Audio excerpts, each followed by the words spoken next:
We want to bring in Victor Gao for more on this. He is a current affairs commentator who joins us from Beijing. Welcome back to the broadcast. Some regard the Nanjing Massacre as the forgotten Holocaust of World War II, but we see that China has not forgotten, has been working to preserve this part of history. How important is it that we take this day to remember the events? Well, Nanjing Massacre was one of the most heinous crimes committed by the Japanese aggressors in the Second World War.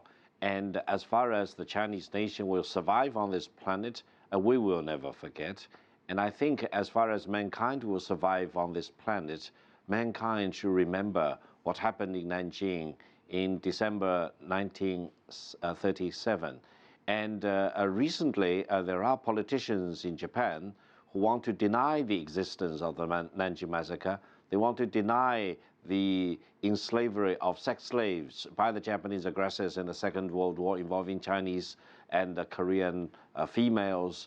And they want to downplay the nature of aggressors by the Japanese fascists in the Second World War. I don't think this will be tolerated by mankind as a whole. I think what the Japanese aggressors committed, not only in Nanjing in the form of Nanjing Massacre, but also against the bombing of Pearl Harbor, the killing and the maiming of the prisoners of war of Britain, Australia, the United States, etc., what they did in Korea and in Taiwan, for example, would all be remembered. This is not a sign of vengeance against the Japanese nation. This is really a reminder to all mankind that this kind of crime and atrocities should never be repeated again in the future. Victor, you mentioned they're downplaying the scale of the incident. Why is this when it's been so well documented what happened? Why not make amends with it? Why don't the Japanese make amends with what happened and try to repair the damage with China and move forward? Definitely. I think the answer should be very simple to the rest of mankind. But there are politicians in Japan who are seized up with this kind of so-called apology fatigue, for example, and they want to deny the true nature of the Japanese war in the Second World War. No one will doubt at all that it was a war of aggression, it was a war of occupation of foreign land and in slavery of foreign people by the Japanese aggressors.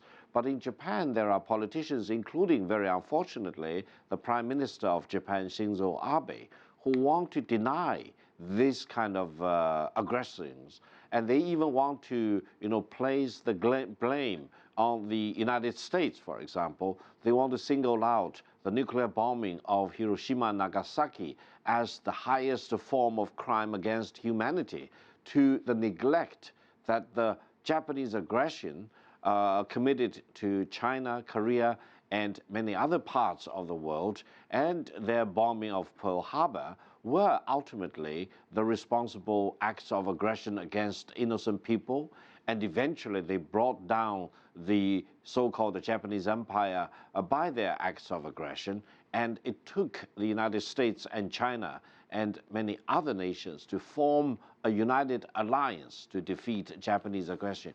I don't think anyone will be fooled by the whitewashing of the Japanese acts of aggression in the Second World War. And I think we need to call upon the politicians in Japan that the best way to deal with the Japanese war of aggression in the Second World War was to make a complete break away from the legacy of aggression.